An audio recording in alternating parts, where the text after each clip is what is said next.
Southern Nevada Regional Housing Authority's HCV briefing. How the program works. The Housing Choice Voucher, or HCV program, is formally known as Section 8.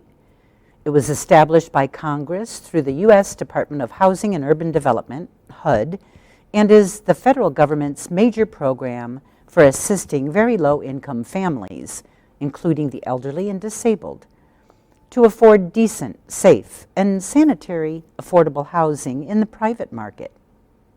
The Southern Nevada Regional Housing Authority currently administers several programs associated with the HCV program.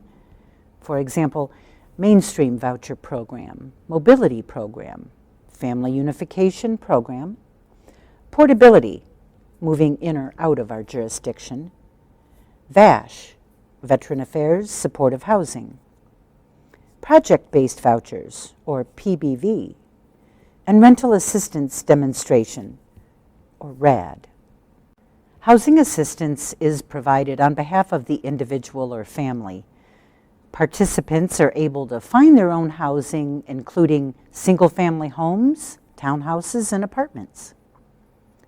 The participant is free to choose any housing type that meets the requirements of the program. As long as the unit meets HUD's HQS, or Housing Quality Standards, it's the initial inspection, and complete a rent reasonableness test conducted by SNRHA. Housing choice vouchers are administered locally by public housing agencies, also known as PHAs. The PHAs receive federal funds from HUD to administer the voucher program. A family who is issued a voucher is responsible for finding a suitable housing unit of their choice where the owner agrees to rent under the program.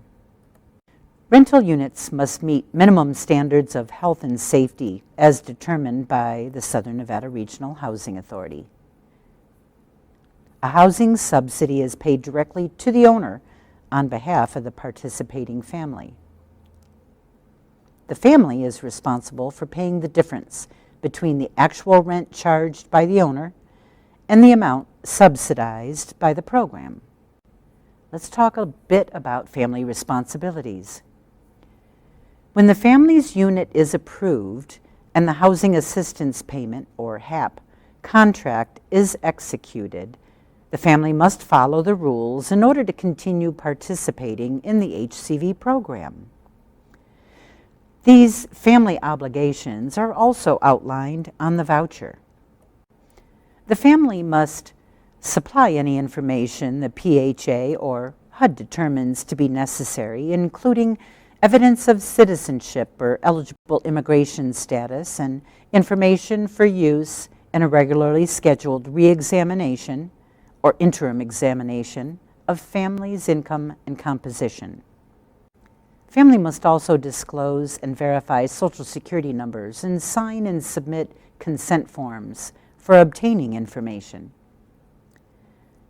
They must supply any information requested by the PHA to verify the family is living in a unit or information related to a family absence from the unit.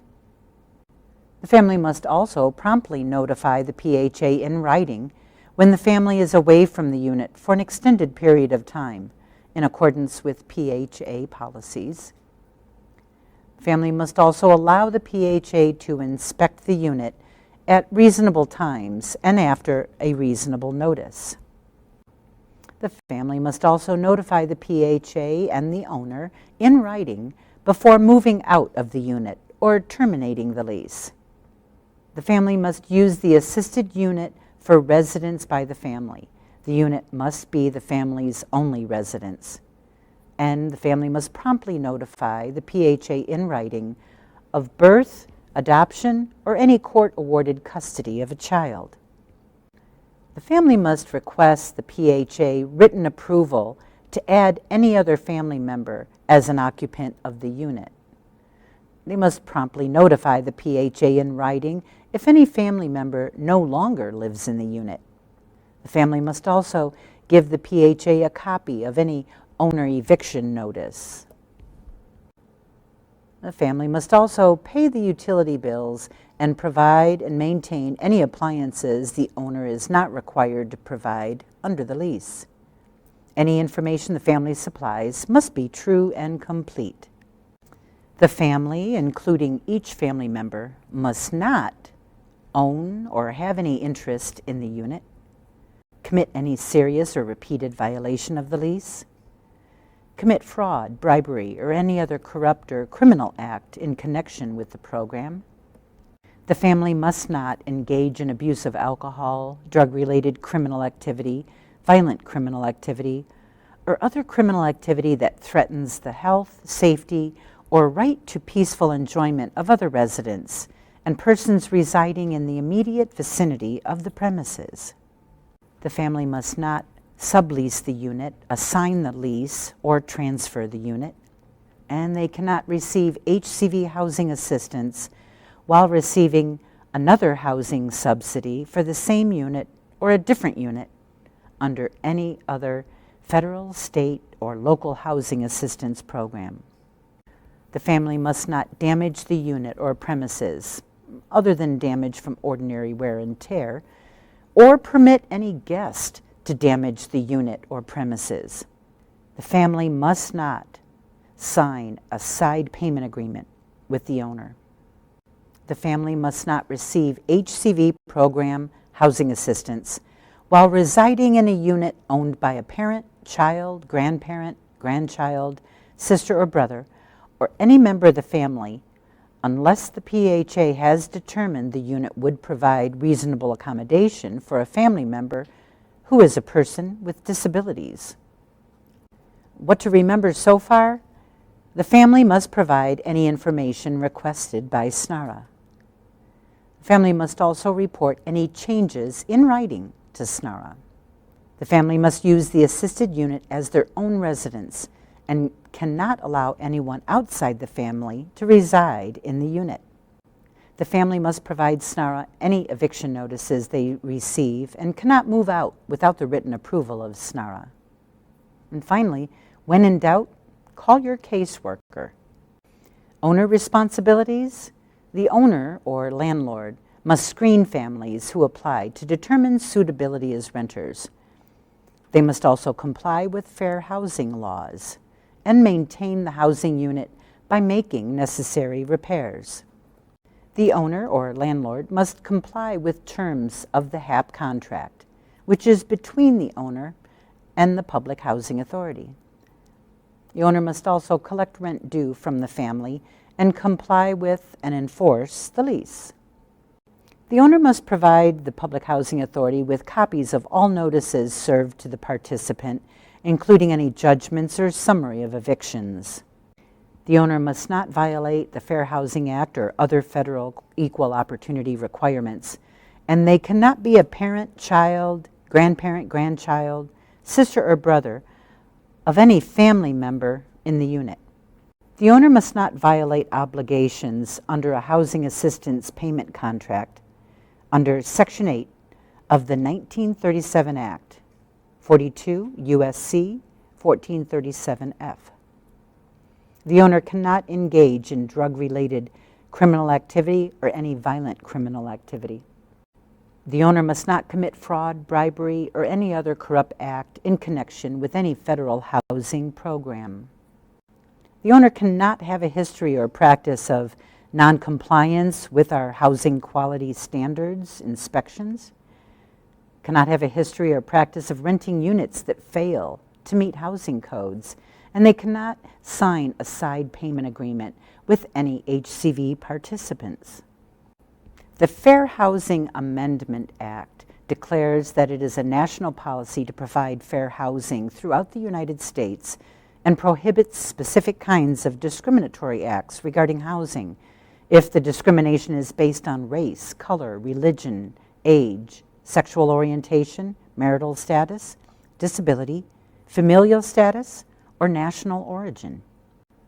In accordance with Title VI of the Civil Rights Act of 1964, it is illegal to discriminate against any person on the grounds of race, color, or national origin in any program or activity receiving federal financial assistance.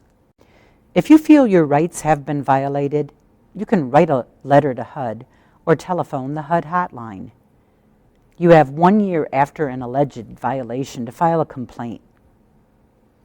Our HUD Fair Housing and Equal Opportunity Office is located at 1 Samsom Street, Suite 1200, San Francisco, California, 94104. Their phone number is 1-800-347-3739. Their TTY number is 1-415-436-6594. You can also obtain a copy of HUD's Are You a Victim of Housing Discrimination? Brochure and complaint form.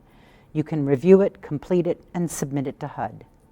Simply go to our website at www.snv.rha.org/fh_HCVforms.html. Leasing a unit? The family may select and lease a unit in neighborhoods of your choice that best meets your family's requirements. Research schools, transportation routes, medical facilities, and hospital and parks. Check the area's crime rate before leasing your unit by calling 702-385-5555. Remember, the unit you select is your choice, but you will be required to live there for 1 full year before you can move again, so shop wisely. Make informed choices when choosing your new unit. Drive through the neighborhoods where you want to live, noting any available rental housing. Follow up on for rent notices posted on billboards, churches, and/or local businesses. Check apartment or house listings in newspapers. Many local stores have free apartment guides which list apartment and condo rentals. Use www.gosection8.com for a listing of units. This service is free. And you can call 702-477-3100 and ask for a landlord list to be emailed to you, or a copy is available in our lobby and updated weekly. Make sure if you give someone a deposit, you get something in writing stating the terms of the deposit being returned if they do not lease to you for any reason.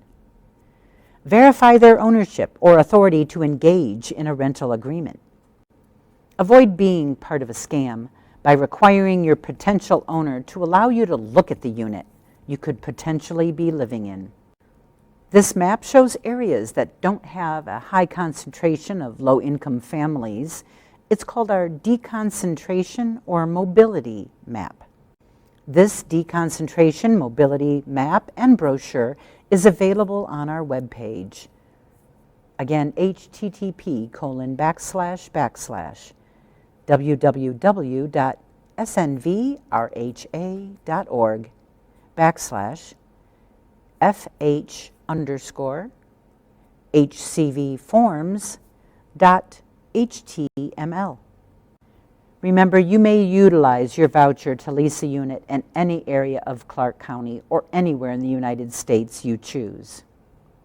Ensure you make an informed choice when choosing your new unit.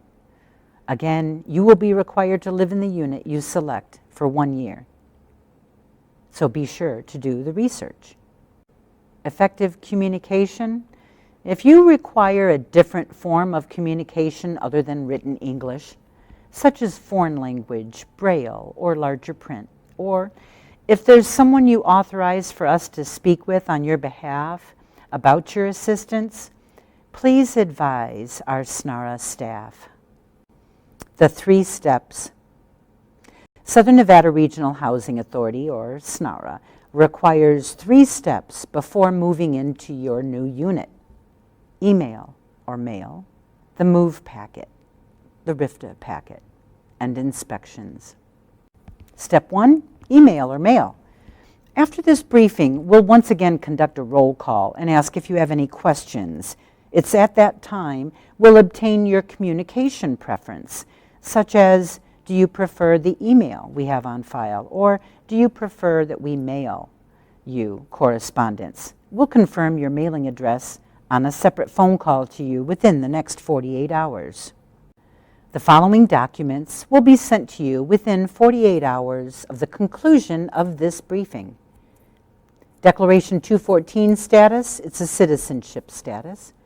The voucher, and the How to Determine Rent form. These documents are required to be signed and returned to SNRHA within 4 business days. The Declaration 214 status, for all adults in the household, they're required to complete this certification of citizenship paperwork. For minors in the household, the parent or guardian of each minor must complete the Declaration 214 status form for each minor.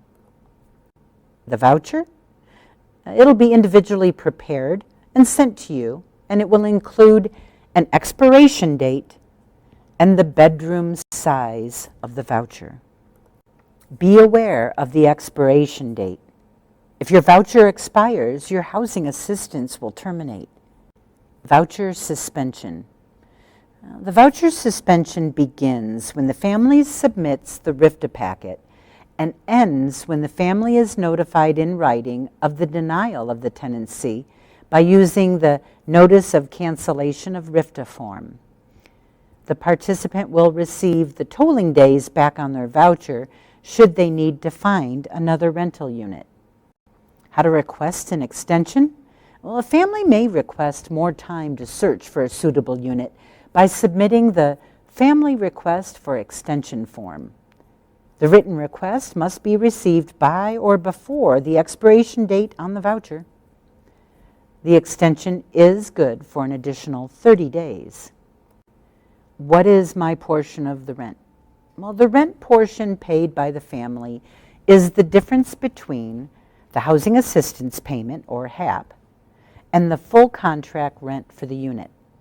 This is called the total tenant payment, or TTP. Payment standards? Well, the Public Housing Authority established payment standards by bedroom size. The total tenant payment is the greater of 30% of monthly adjusted income, 10% of monthly income, or the $50 minimum rent. The How to Determine Rent form, it's an overview of your voucher value. Now, this form will tell you how many bedrooms are on your voucher and the amount of rent you should be considering. You'll find that in Section A, Rent to Owner. Who pays the security deposit? HCV participants are responsible for their own security deposits and utility deposits. Your caseworker could give you a list of places that may be able to assist in this area, but again, it is your responsibility. A cover sheet will accompany all these documents, and that cover letter will have your caseworker's information, such as their name, their telephone number, and their email address. If you have any changes, you're required to report those changes to your caseworker within 10 calendar days. Your caseworker may request information from you regarding those changes. These documents being emailed or mailed to you must be returned and submitted to your caseworker. You can mail it back in, email it to your caseworker, or drop it off in our Dropbox, the MOVE packet or the RFTA packet.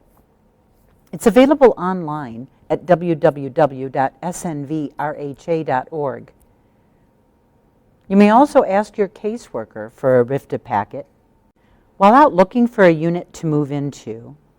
Once you find a suitable unit, provide the RFTA packet to your potential landlord or owner.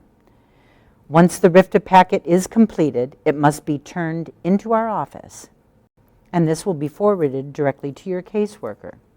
Just as a reminder, be aware of the expiration date, as the RFTA packet must be received before your voucher expires.